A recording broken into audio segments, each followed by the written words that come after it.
कि एक तरफ तो हम देख रहे हैं कि गरीब आदमी का जीना महाल हुआ है, बहुत महंगाई है इस वक्त, हर तरफ से कुछ समझ नहीं आ रहा कि कहाँ जाए, मायूसी है। लेकिन ऐसे माहौल में वज़ीर आज़म पाकिस्तान ने आज बात करते हुए कुछ उम्मीद दिलाई है, लेकिन ये किस हद तक कारगर साबित होगी, ज़रा इसके ऊपर बात करते हैं। कहते क्या हैं वज़ीर आज़म? हमें एहसास है कि इस वक्त बहुत मुश्किल हालात हैं, ख़ासकर बिजली का मसला जो है वो गरीब आदमी के लिए बहुत एक बड़ा मसला है। इसके सिलसिले में आने वाले दिनों में काम हो रहा है और बल्कि इत्तेहादियों के साथ कोई एक मरबूत प्लान पर काम हो रहा है कि इसको किस तरह से मुसलसल और देर पा किया जा सकता है रिलीफ़ को। आने वाले दिनों में बताएंगे कि वो एग्जैक्टली क्या रिलीफ़ होगा और किस हद तक होगा। इसके साथ साथ ये कुछ अरसे से देखा जा रहा है, आपको पता ही है, स्टॉक एक्सचेंज में मुस्बत इशारे मिल रहे हैं। ये भी अच्छी खबर या हौसला अफजा खबर एटलीस्ट थी कि जो दोस्त ममालिक हैं उन्होंने ये यकीन दिलाया है कि जो कर्ज़े हैं वो 1 साल के लिए रोल ओवर कर दिए जाएंगे। बट साथ ही साथ ये भी धड़का लगा हुआ है कि इस साल पाकिस्तान ने बड़ी बड़ी पेमेंट्स करनी है कर्ज़ों के लिए, तो क्या उसके बाद कौमी ख़जाने पर जो बोझ पड़ेगा उससे अवाम के ऊपर मज़ीद कुछ बोझ तो नहीं पड़ेगा। लेकिन वज़ीर आज़म फिर भी एक उम्मीद की किरण जगाते हैं, उम्मीद दिलाते हैं। तो ये जो बात कर रहे हैं, उनके जो बयानात हैं, अवाम का एतमाद बहाल कर पाएंगे वो इनसे?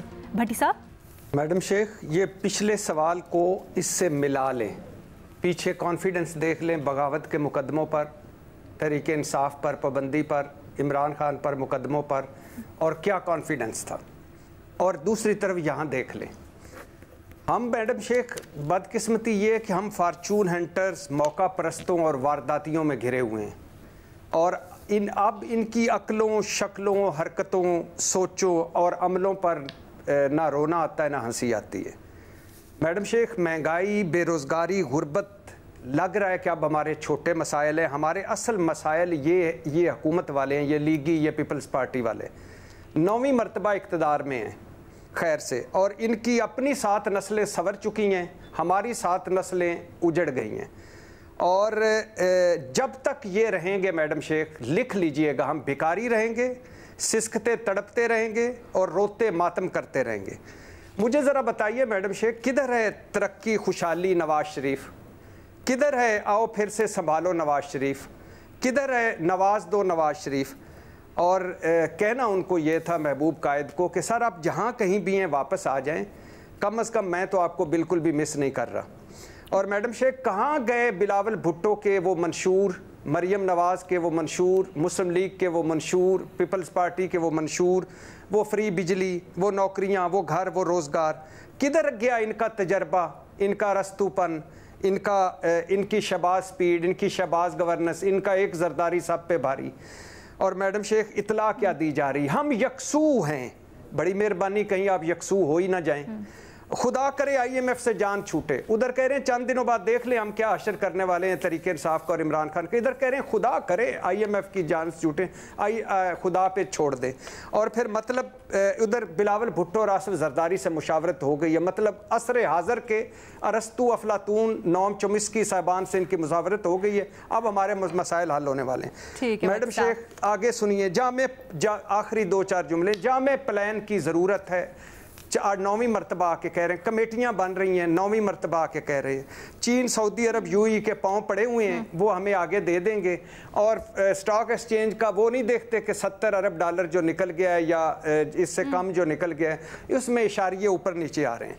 आखिरी बात है मैडम शेख, अवाम का एतमाद तब बहाल हो जब ऐवान सदर, वज़ीर आज़म के हाउस के बजट कम हो, जब अरकान पार्लियामेंट और ब्यूरोक्रेसी की मरात सहूलियात ख़त्म हो, जब तबका अशराफिया पर शिकंजा कसा जाए, जब मुफ्त बिजली, मुफ्त गैस, मुफ्त पेट्रोल वाले खाबे ख़त्म हो, जब लुटमार, चोरी डकैती का सद्देबाब ऊपर से हो, जब बड़े घरों वाले हमारे जैसे मसाइल में हों, तब होंगे। बाकी इनकी तकरीरों से तो अब पित निकल आती है, गर्मी दाने निकल आते हैं, और वो इतने निकले हुए कि अब फोड़े बन गए। ओके भट्टी साहब, वैसे ये दिलचस्प बात है, महमल ने भी पहले की और आपने भी की। आप लोग कहते हैं कि हुकूमत बड़ी कॉन्फिडेंट नज़र आ रही है इमरान खान वाले बयान के ऊपर और जो पार्टनरशिप कर रहे हैं एंजॉय उसके ऊपर, लेकिन अगर इतनी कॉन्फिडेंट है तो फिर पूरा दिन प्रेस कॉन्फ्रेंसेज में क्यों जुड़ी रही? उसको तो इग्नोर कर देना चाहिए था इनको, नहीं? चलें शहजाद, आगे बढ़ती हूँ, आप हमें ज़रा टेक्निकल भी बल्कि समझाइएगा। अगर वाकई में जैसे भट्टी साहब कह रहे हैं ज़बानी जमा खर्चा और इससे ज़्यादा कुछ नहीं, तो फिर ये जो स्टॉक एक्सचेंज में हम मुस्बत रुझान देख रहे हैं, मुस्बत इशारे देख रहे हैं, ये क्या है? अलीना, जो आपका ओरिजिनल सवाल था उसकी आखिरी लाइन दोहराएंगे आप? बहाल कर पाएंगे? नहीं। अच्छा, ओके। मुख्तसर जवाब हो नहीं सकता इसका, काफी है इस वक्त। अच्छा, ओके, ये हम तीनों का मुश्तरका जवाब है। ओके। तो पल्स सर्वे के अभी नताइज आए जिसमें 74% लोगों ने ये कहा है कि वो अपनी आमदन में अखराजात पूरे नहीं कर सकते। मुझे तो लगता है बहुत ज्यादा ये नंबर जो है ना वो कंजर्वेटिव है, क्योंकि ये नंबर शायद 85-90 के करीब भी हो तो कोई इस पे शक की बात नहीं होगी। पहले लोग कहते थे हम कमाते हैं ताकि खा सके, अब कहते हैं कमाते हैं ताकि बिजली का बिल दे सके। मतलब घर का किराया लेट हो जाता है, बिजली का बिल देना पड़ता है क्योंकि गर्मी में बिजली चली गई तो क्या करेंगे। महंगाई जितनी है हम सबको अंदाजा है, और ये इस हुकूमत का कि पहले 6 माह नहीं है, आपको पता है पीडीएम हुकूमत 1.5 साल गुजार चुकी थी और उसके बाद जो केयर टेकर सेटअप है उसको भी यही कहा गया कि वो एक्सटेंशन है पीडीएम हुकूमत का। तो अब ये माशाल्लाह 2.5 साल से हो चुके हैं जिसमें अवाम को हर मौके पे कहा जाता है बिजली का बिल बढ़ा रहे हैं, IMF प्रोग्राम है, बिल्कुल है IMF प्रोग्राम, लेकिन कहते हैं कि ये सख्त फैसले करने पड़ेंगे। ये सख्त फैसले सारे आपके अवाम के लिए होते हैं। इस बजट से पहले क्या क्या बातें की गई थी कि गवर्नमेंट अपने अखराजात कम करेगी, हम प्राइवेटाइजेशन की तरफ जाएंगे, लेकिन वो नहीं हुआ है अब तक। और अब भी कहा जाता है कि उस पर काम हो रहा है, लेकिन कर क्या दिया? फौरी तौर पे आपने बिजली का बिल बढ़ा दिया, जो टैक्स पेयर था उसका आपने टैक्स बढ़ा दिया। एग्रीकल्चर पर टैक्स लगेगा लेकिन वो जनवरी 1 से हम देखेंगे क्योंकि बात हो गई है। IMF ने भी उसमें लीनियंसी दिखा के 6 महीने दे दिए, लेकिन जो टैक्स पेयर है जो ऑलरेडी पे कर रहा है तनख्वाहदार तबका या नॉन सैलरी क्लास, उस पर आपने टैक्स फौरी तौर पर बढ़ा दिया। तो ये कितनी देर तक आप आवाम को ये कहते रहेंगे कि IMF के लिए हमें मुश्किल फैसले लेने हैं, लेकिन वो मुश्किल फैसले आपने लेने हैं, अशराफिया ने नहीं लेने। इस वक्त जो बिजली की सूरत हाल है उसमें शायद कुछ चीजों में तो फौरी तौर, मुझे जवाब प्लीज मुकम्मल कर दीजिएगा क्योंकि इंपॉर्टेंट सवाल है आज काफी दिन बाद हमारा, जो इसका रिलेटेड जिसका ताल्लुक अवाम से है। आप टैक्सेस कम कर सकते हैं फौरी तौर पे, IMF को कन्विंस करें कि ये नहीं हो सकता कि अवाम पे हम 30-40% बिजली के बिलों में टैक्स लगाएं, ये आपके हाथ में है। बाकी IPP से कॉन्ट्रैक्ट और ये दीगर मामला, इस पे टाइम लगेगा, लेकिन टैक्स आपने कम नहीं किया है, आपने उस पर कोई हलचल नहीं की। और एक बहुत अलार्मिंग चीज, मैं आज एक पावर सेक्टर में एक अहम शख्सियत से मिलकर आ रहा हूँ कि हो क्या रहा है। बजट से पहले आप सुन रहे थे कि जो ऑलरेडी सोलर इस्तेमाल कर रहे हैं उनके कॉन्ट्रैक्ट्स हम नहीं छड़ेंगे, लेकिन हम जो नए सोलर लगाएंगे उनके कॉन्ट्रैक्ट चेंज करेंगे क्योंकि 1.5-2 साल में वो अपनी इन्वेस्टमेंट रिकवर कर लेते हैं। लेकिन उससे मसला क्या होता है कि जो कैपेसिटी पेमेंट है वो बहुत ज्यादा बढ़ जाती है क्योंकि लोग अब ग्रिड से हटके सोलर पे जा रहे हैं, लेकिन वो नहीं किया गया। अलीना 1 लाख कंज्यूमर है सोलर का, ये अगले साल तक 2 लाख कंज्यूमर हो जाएंगे, यानी कि जो अशराफिया एलीट है वो चला जाएगा सोलर पे और बिजली की जो कैपेसिटी पेमेंट का बोझ है वो आएगा आम तबके पर। ये क्यों? अगर सबको पता है कि ये इस वक्त जो है सोलर का इंसेंटिव बहुत ज्यादा दे रहे हैं, इसको चेंज करने की जरूरत है, लेकिन चेंज क्यों नहीं किया जा रहा? क्योंकि शायद ये वक्त दिया जा रहा है कि जो अमीर तबका है इस मुल्क का वो आराम से इत्मीनान से सोलर पे शिफ्ट हो जाए, और जब वो शिफ्ट हो जाएगा तो हम बोझ डालेंगे गरीब आवाम पर, क्योंकि वो कैपेसिटी पेमेंट का बोझ हो जाएगा उन पर। इस वक्त जो 200 यूनिट इस्तेमाल करता है उसको मैं और आप सब्सिडी देते हैं, लेकिन जब हम चले जाएंगे सोलर पर तो हम उनको सब्सिडाइज नहीं कर रहे होंगे। तो ये जो वक्त आने वाला है ये बहुत मुश्किल है। अगर आप समझते हैं सोलर पे लोग आराम से अपनी इन्वेस्टमेंट 1.5-2 साल में रिकवर करते हैं, नहीं होना चाहिए, ये 4 साल तक जाना चाहिए। Let's do it. इंतजार किस चीज का है? किसको बेनिफिट पहुंचाना चाहते हैं आप? ठीक है। अच्छा, एक चीज़ ज़रूर बताइएगा, ये जो फिर हम बातें करते हैं और हुकूमत एटलीस्ट दावे करती है कि आप देखिए स्टॉक एक्सचेंज देखिए कितना अच्छा हो रहा है, वो क्यों है? स्टॉक मार्केट का ताल्लुक एक आम आदमी से नहीं होता। ओके।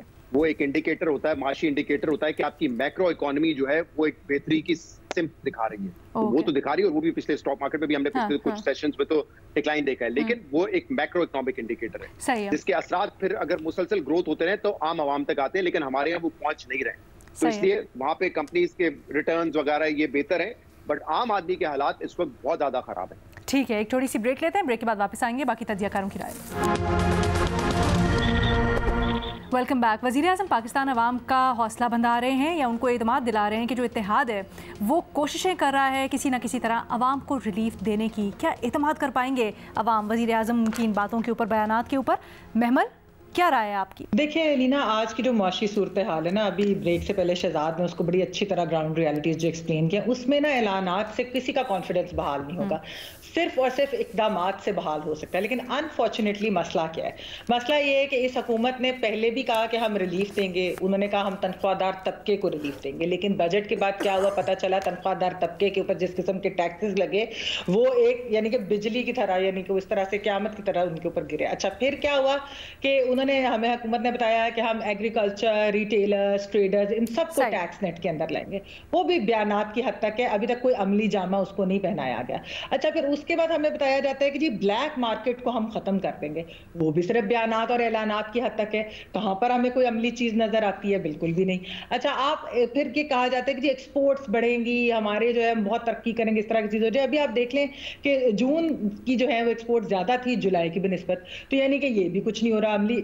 असल बात वो है अलीना कि जब तक नंबर्स में ये सब कुछ नहीं रिफ्लेक्ट करेगा कि चीजें इंप्रूव कर रही हैं, बढ़ रही हैं, तो कोई कॉन्फिडेंस किसी का बहाल नहीं होगा। ये सिर्फ और सिर्फ बयानात हैं, और बयानात तक ही मुझे लग रहा है कि इस वक्त जो है हुकूमत सिर्फ और सिर्फ बयानात और ऐलानात कर रही है, लेकिन इन चीजों से किसी का कुछ फर्क नहीं पड़ने वाला। मजहर साहब, आपसे थोड़ा सा मुख्तलिफ सवाल, ठीक है, मैं माजरत के साथ हमारे पास वक्त बड़ा कम रह गया। मजहर साहब, आपसे थोड़ा सा मुख्तलिफ सवाल, क्या करे ऐसा हुकूमत कि आवाम को कुछ तो भरोसा हो उसके ऊपर, या कुछ तो उनको लगे कि हुकूमत की इंटेंट अच्छी है?